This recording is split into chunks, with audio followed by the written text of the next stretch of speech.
welcome to the pod. I'm Nathan Fink. I'm Jolyn Drennan, and this is New Hampshire Family Now, a show about building family in the Granite State.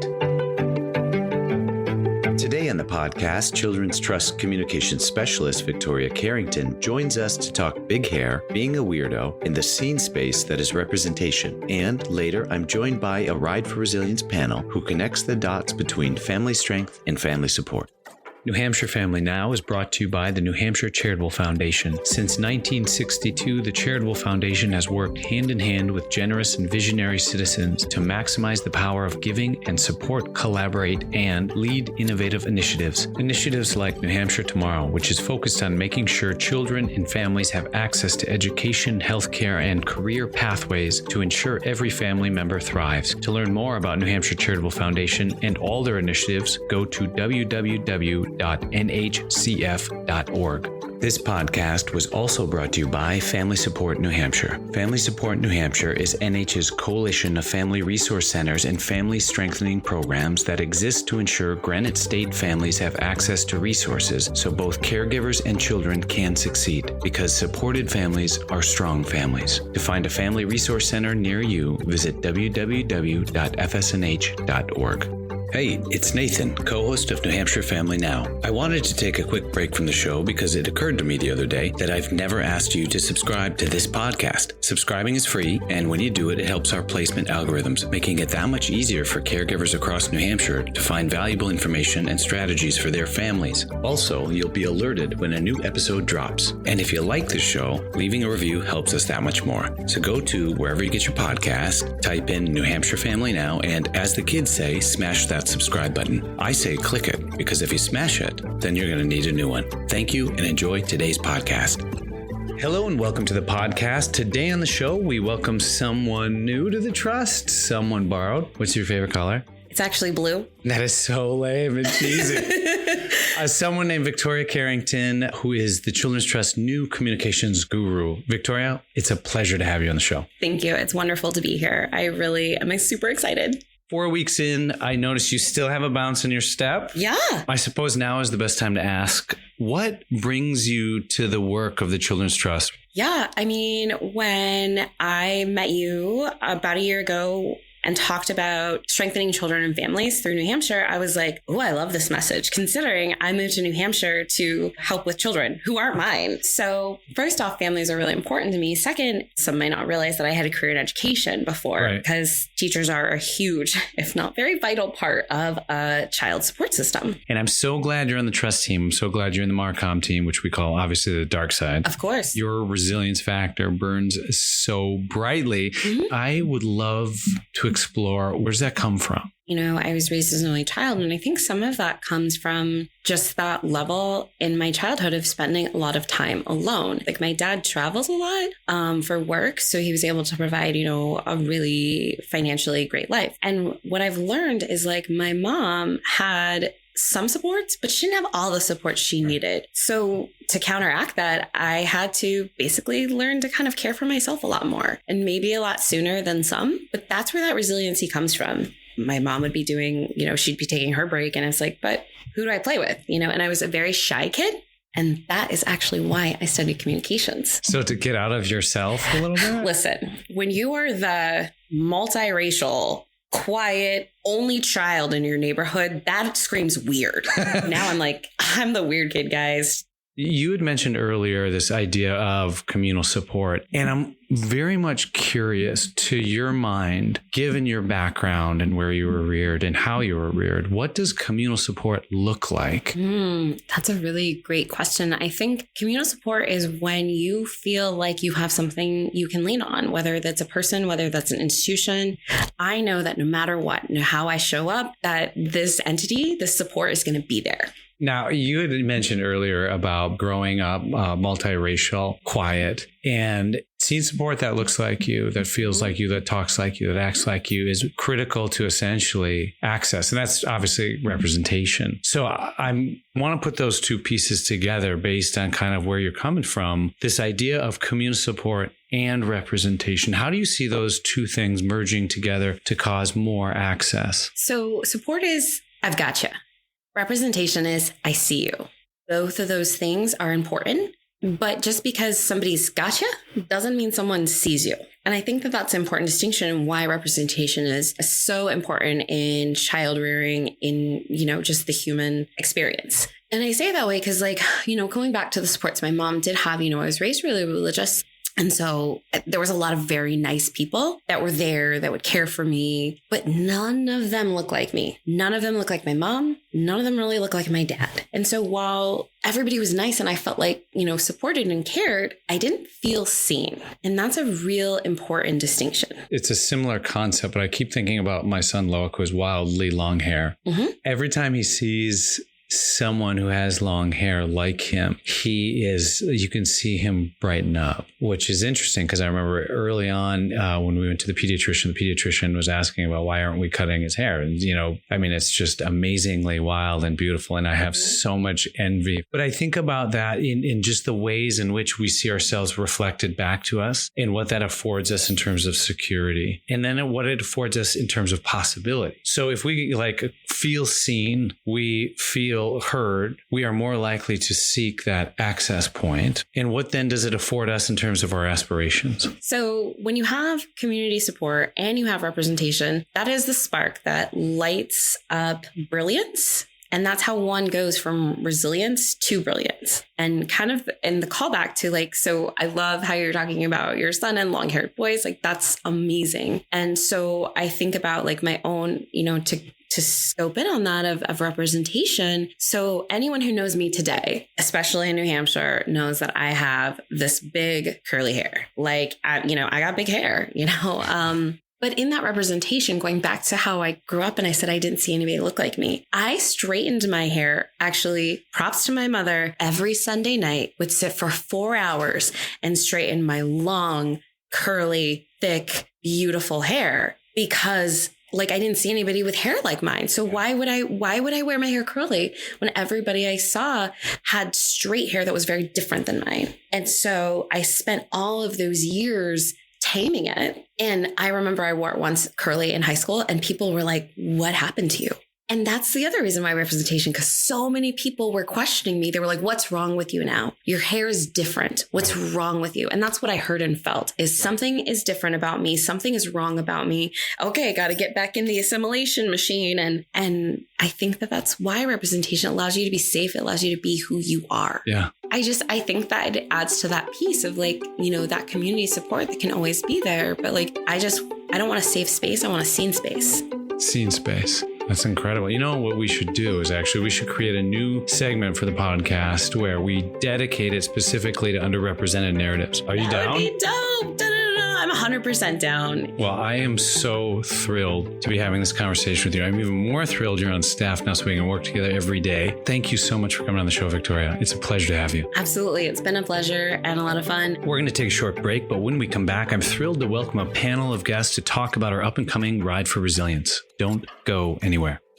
This Friday, October 14th, riders are hopping on their bicycles and pedaling 100 miles across New Hampshire to raise awareness of the statewide resources available to all Granite State families. To learn more about the Ride for Resilience, participating riders, New Hampshire's network of family resource centers, or to make a donation, visit nhchildrenstrust.org/R4R. That's nhchildrenstrust.org/R4R. Many thanks to New Hampshire's Office of Social and Emotional Wellness for sponsoring this podcast. Started within New Hampshire's Department of Education, the Office of Social and Emotional Wellness consolidates policy development and implements projects and programs that are focused on health and wellness with an emphasis on behavioral health of all students, youth, and families. To learn more about the Department of Education and its many programs and approaches, visit www.education.nh.gov. Today's show was also brought to you by the Children's Hospital at Dartmouth-Hitchcock and the Child Advocacy and Protection Program, a multidisciplinary program with the Children's Hospital established to evaluate and provide integrative care to suspected victims of child maltreatment. Together, a team of physicians, advanced practice registered nurses, social workers, nurses, and child life specialists work to provide consultation and evaluations of children who are suspected victims of abuse, so to serve in the best interest of children and families at multiple levels of prevention. For more information about Children's Hospital at Dartmouth-Hitchcock and the Child Advocacy Protection Program, visit www.chadkids.org/child-advocacy.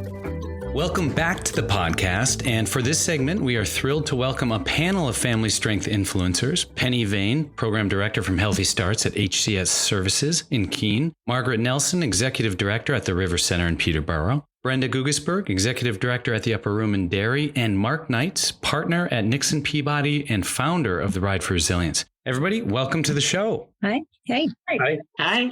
I am thrilled to be sitting here on this interview on the eve of year 2 of the Ride for Resilience, which, as you know, starts at HCS Services in Keene and ends at Vernon Family Farm in Newfields 100 miles later. Mark, I'm curious to know, how does it feel to be once again riding across New Hampshire in support of family strengthening programming? It's a daunting task again in front of me. But this is something I'd hoped we would be able to do again. When I conceived of the ride originally, I thought it really had the potential to be something that we could do annually to get people involved, to get the word out about the great work that the FRCs are doing and that the Children's Trust is doing. And I was just really surprised and gratified to get the support I got last year from the community and have it be possible to do the ride again this year. So there really is a big thank you in order to everybody who donated either their time or their money last year to make it possible to do it again this year. So, Mark, maybe it's just me, though. I do suspect not that, being a parent or a caregiver means that you and your interpretation of resilience and resilience building changes year by year. What has this last year in your life brought to you in terms of that understanding? Well, this past year has been a really challenging one for me personally. I've been as busy as I've ever been at work. My law firm, Nixon Peabody, is representing hundreds of people who, as children, were placed in the state's youth facilities and were abused while they were there, some of them quite severely. And as a father of 3 children, it's been really heartbreaking to hear some of these stories. And it's been a lot of work. It's been a lot of really rewarding work to be able to help these people. But it's been difficult to find the time to do that and to be fully present at home with my own family and to find the time to train for the ride. And so staying on top of all those responsibilities, to juggle them, to stay positive, to continue moving forward, that's been a lesson in resilience for me. And I said it about last year's ride, and I'll say it again about this year's ride. It's been enormously helpful to have a really involved and supportive partner in my wife, Stephanie. So shout out to her as well. Penny, the ride begins at Healthy Starts, and we are grateful for you and your colleague from HCS Services in Keene for hosting this year's Healthy Starts starting line. When we talk about providing our children with a healthy start in life, what do we mean by that, and why is it so important? Well, thank you, Nathan. I think having a healthy start in life is really about all the attachment and bonding that happens early on and really promotes that resilience that Mark was talking about. Children needing so much is that really good, strong foundation of emotional bonding. The interesting thing about Healthy Starts is that you can start over and over and over so many times during your life. And I sort of equate that to this training for this bike ride, where there have been many times when I've been like, oh my gosh, there's no way I'm going to do this again. I can't do this. And then we do. And there's been so much joy in the whole experience of training up for this bike ride. But there have been so many challenges. And I imagine that's very much like equates to what it was like being a parent and still parenting and grandparenting. There's so many challenges every day. And yet programs like Healthy Starts and the River Center and the Upper Room are there to help families to build that resilience and those strong foundations to get through. Obviously, life is a multi-generational experience. So I'm curious to know how you feel that a healthy start plays against the lifespan of an individual. Well, I think we recognize, when babies are born, everybody loves them. They're so sweet, they're adorable, they're cute. And then as they get older, maybe they're not so cute and their behaviors are getting a little bit more challenging. And all that predictability about having a baby and knowing when to feed them and having directions about how to change their diapers, that all changes, right? And we need all that support moving forward as we figure out what the 5-year-old looks like and what a 16-year-old, what their needs and developmental milestones are, and emotionally how they are and what they need. And so we all need that support over and over again as children grow and even into adults. I mean, all of us here need support on a continuing basis, whether we realize it or not. Yeah. I think that was kind of, Mark, at the root of my question earlier, was this idea that development is a constant reconsideration of where your child is at and where you're at as a caregiver, right? Against this kind of changing landscape of work and responsibilities and all of that. But, support obviously doesn't happen in isolation. And Margaret, I love this idea that, resilience runs through organizations like the River Center. Can you speak to how a family resource center like the River Center works to build resilience through its programming? So I've been thinking about this idea that resilience runs through the River Center. And so the River Center conjures up a picture of a river. And I was thinking about whitewater rafting and how when you are whitewater rafting, you are either some of the time you're in calm waters and sometimes it gets turbulent and you encounter rocks and sometimes you capsize. Resilience is about helping people prepare for the unexpected so that they can, let's just say, go with the flow.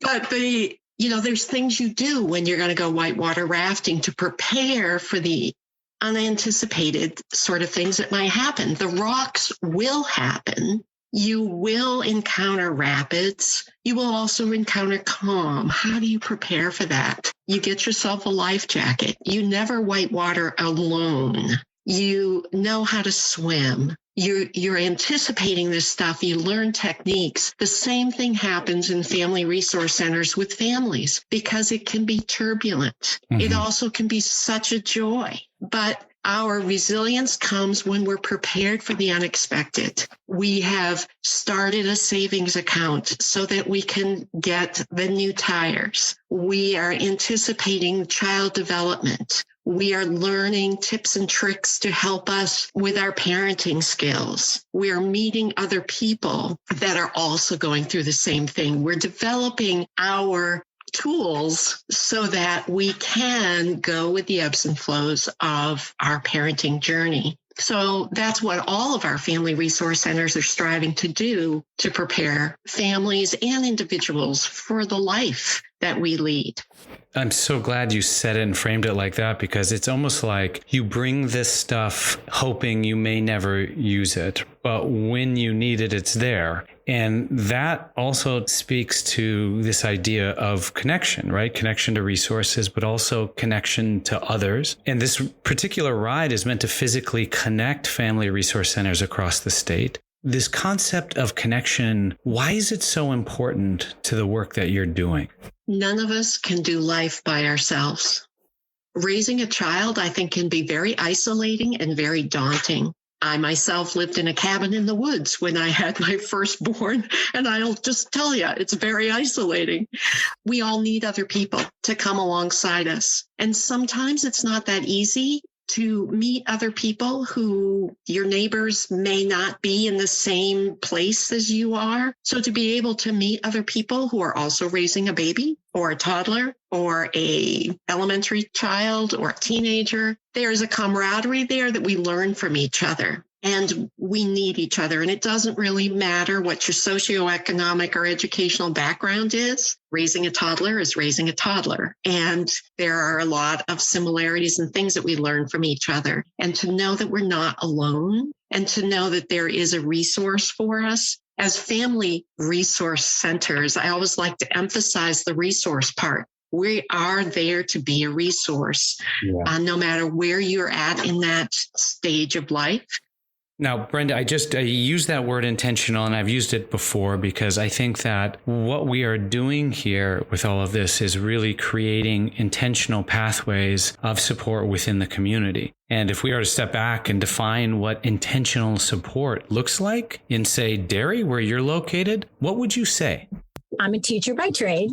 So I always look for definition of words, and the definition of intentional is done on purpose or deliberate. So when I think about what family resource centers are doing and the reason we're doing it, there is a very purposeful, deliberate methodology to why we welcome people, why we celebrate and support them, why we meet them where they're at. That when I think about what Derry's trying to do, we're serving families from 0 to death, and we're looking at meeting people where they're at and being deliberate about the way we connect with people. The word connection has threaded itself through this conversation, and that really is something that is critical to children and families. Margaret, you talked about the isolation. It's critical for people to feel connected, and that the way we do that is very deliberate in our support groups and in our classes and in our educational programs. So when I think about intentional, that everything we do is a purpose. Yeah. And it hopefully filters down, because this concept too lives in my family unit. It lives in your family unit, everybody's family unit, that we really, I think this is a surprise realization, just how much intention I have to have with my actions and to create these rooms for our own family strength to grow. And it feels too, it's like this is cast over what can feel like these never-ending series of challenges. How can we too make room within our families for ourselves or our children to build strength and resilience? Well, I think when we talk about intentionality, and this is something we do with purpose, is we're looking to celebrate what families are doing well. So we start with that. What are we doing awesome at? How amazing are you at doing this one thing? And we build upon those strengths, and we build upon the things that we see families doing really well. We celebrate when they've overcome a challenge, and we make a big deal about the things that felt unattainable to them. And so it's really helping families and individuals learn new strategies and try new ideas, and holding their hand or pushing them along or celebrating them along to be able to do that. The most important part of that is just really giving people the confidence, and confidence, is really kind of equal to resilience. And if you feel confident doing something and advocating and trying the new skill, you're more likely to keep doing it. So, yeah. It does occur to me that we talk about family strength and resilience here a lot, but these are terms that can feel far away. So I'd love for us, one by one, to go around and finish a simple sentence. Resilience is what? I think of it as hope. I think of it as a 15-year-old young boy that I work with who comes here, lost his mom recently, and comes here after school every day and is learning to navigate through life without the world he knew before. And he's being mentored and guided, and he's also being wrapped around when things are really, really challenging for him. When I think about resilience for him, it's helping him get through high school and thrive and be okay. And some days he's not, but he's here and he's safe. We're building upon that. Margaret, what about you? Well, I think about a grandmother that I met a few weeks ago who, when I told her about the kinship program, she looked at me and said, I gave up a long time ago. And trying not to be Tigger, I was like, well, I'm here to give you some hope. She had reached out for help 10 years ago when her grandson first came to live with her, and she had come up dry. All the places that she went to didn't give her any help. She was on her own, legal fees, all the different things she had to work with. And our kinship navigator was able to reach out to her. And there's a glimmer of hope that she just might get some support and some help for her now 13-year-old grandson. Penny, what about you? So when I think about resilience, I think about strength, and I think about the gal, Sarah, who called us a bit ago and said, wow, I finally got that apartment that we applied for 3 years ago. And my daughter and I are moving in, and I have a job, and I just bought a car. And it all started with you guys helping me find the way. Now, Mark, as the founder of the Ride for Resilience, now we're in year 2. What is it like to hear this conversation unfold? I'm just overjoyed that we can have this conversation. That's what the ride was intended to do, was to bring attention to the outstanding work that people like Penny and Margaret, Brenda, and all their colleagues are doing. And that's what the ride is about. It's about them. It's not about me. They're the ones doing the hard work. And riding a bike 100 miles across the state, pretty easy lift in comparison. I can't tell you, in all seriousness, this has been such a pleasure to have this discussion. I would have it over and over again. Thank you so much for joining this conversation, and thank you so much for participating in the Ride for Resilience. Thank you, Nathan. Thanks, Mark and Penny. To learn more about the Ride for Resilience or donate, go to nhchildrenstrust.org/R4R.